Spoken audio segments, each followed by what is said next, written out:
Hi, Kathy here with You Compose.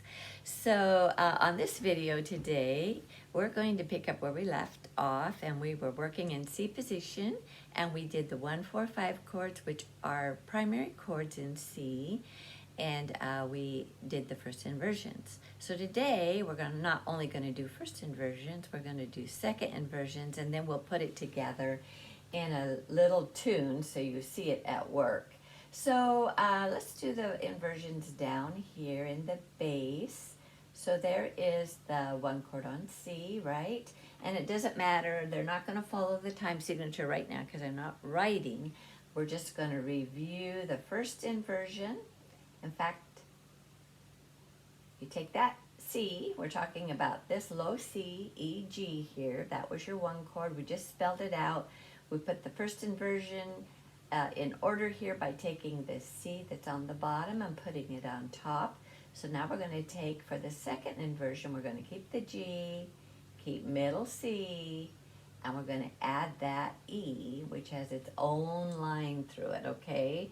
So we've, to spell it out on the board, we took the 1 chord on C, C, E, G, you take the C, and you put it on top for the first inversion. That's what we did here. Second inversion, we take the E that's on the bottom and we put it on top. So you could play that with the left hand. The left hand also goes up over the middle C. You would play that with your thumb, finger 2 on C, and your little finger on G. I've covered inversions under the 3-minute piano lessons playlist, the other playlist, so you might want to refer to that if you need more work on that and more understanding. So this is your 1 chord of C, first inversion, second inversion. Now the reason I moved them up to the G clef is because you can already see how high this has gone in the F clef. So let's move the 4 chord up here, F, A, C, and the first inversion then would be A, C, and we're taking that F and we're going to put it to the top. So the second inversion, you're keeping the C, keeping the F, and now you're going to put that A. You have to add your own ledger line to it because you're above the staff lines, and so now you have C, F, A, second inversion. So the 5 chord as well, or the G chord, both names are correct. You would take that G and put it on top, so you keep the B, the D, G on top, and then second inversion then is keeping the D, the G, and now you're going to take that B and put it on top. Ledger line that stands for the line note in between them. So this is second inversion chords. Now the reason why I want to show you that is because it makes very beautiful, easy transitioning when you're going from the 1, 4, 5 chords in writing music. So we've done this little cute pattern, 4 chord, G chord, 5 chord, 4 chord, okay? Whole songs have been made out of that rhythm, even in root position. But what you probably don't know is that the 1 chord can easily transition to the 4 chord without hardly any movement. There's your 4 chord, inverted, second inversion. Just move to the bass line. And the 5 chord as well. In fact, that's a 5/7. And it's right around the 1 chord. And I'm hardly moving my hand, only changing some fingering. And that's why that's a very good way to write music. It's very smooth, and you can create a lot of beautiful music on just those basic 1, 4, 5 chords. In fact, if you really don't have a 1, 4, 5 chord in a song, you don't really name what key you are in. So they're strong chords. They're called primary chords. So of course in the 5/7, I added in my little transition here, the 5 chord, I did put the F in there, so remember. So having said that and reviewing it and learning the second inversion, let's take a little time and put a little melody to it.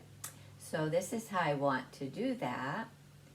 We're in 3/4 time.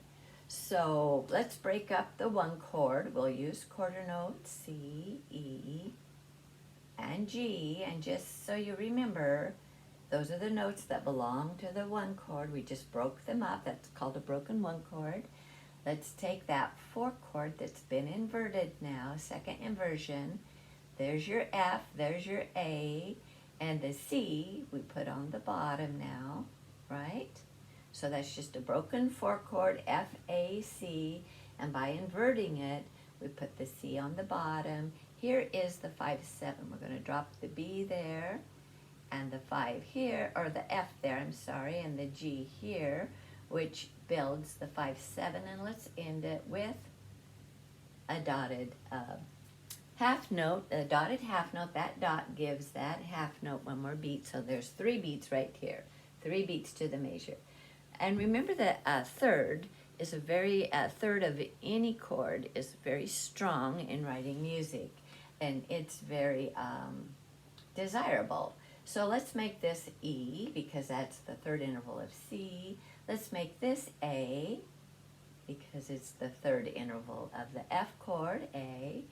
And for the 5-7, let's go on up to B. And we're making all these dotted half notes because we need 3 beats. And let's go on up to C just to finish our song. All right, now let's play that and hear what it sounds like. Another song. Here we go.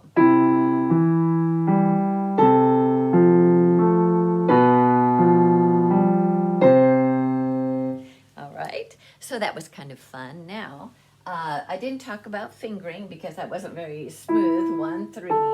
If I would have used finger 3 there, it would have worked very smoothly. So 1, my thumb is on E.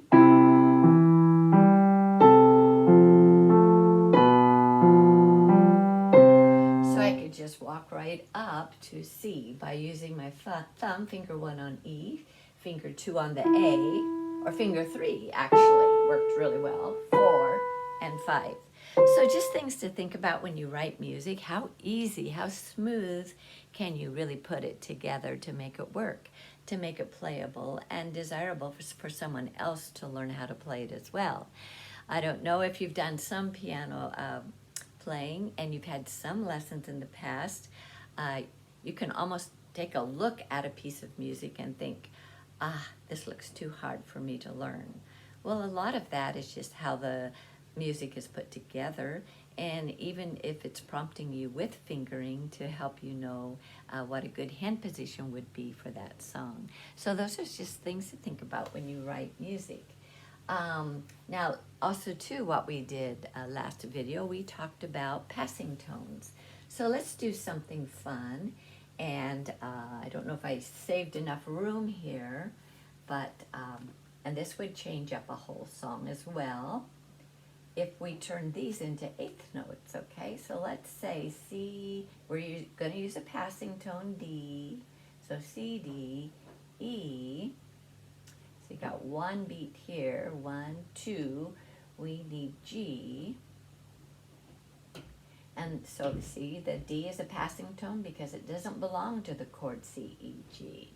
Let's use, let's turn F, and maybe we'll use A and change these into eighth notes. So we have an eighth note. It takes 2 eighth notes to get 1 beat, right?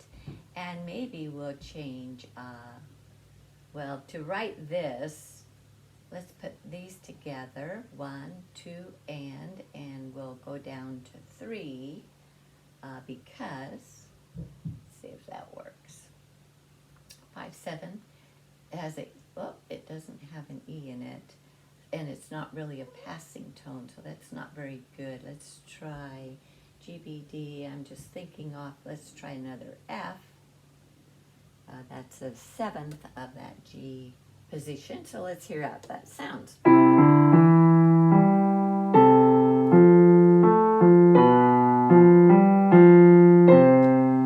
So we changed it up and had fun with that by just adding eighth notes, changing up your rhythm. Now you could do the same thing for the right hand. And again, you're thinking of fingering and how smooth you can transition from one beat to the other, one note.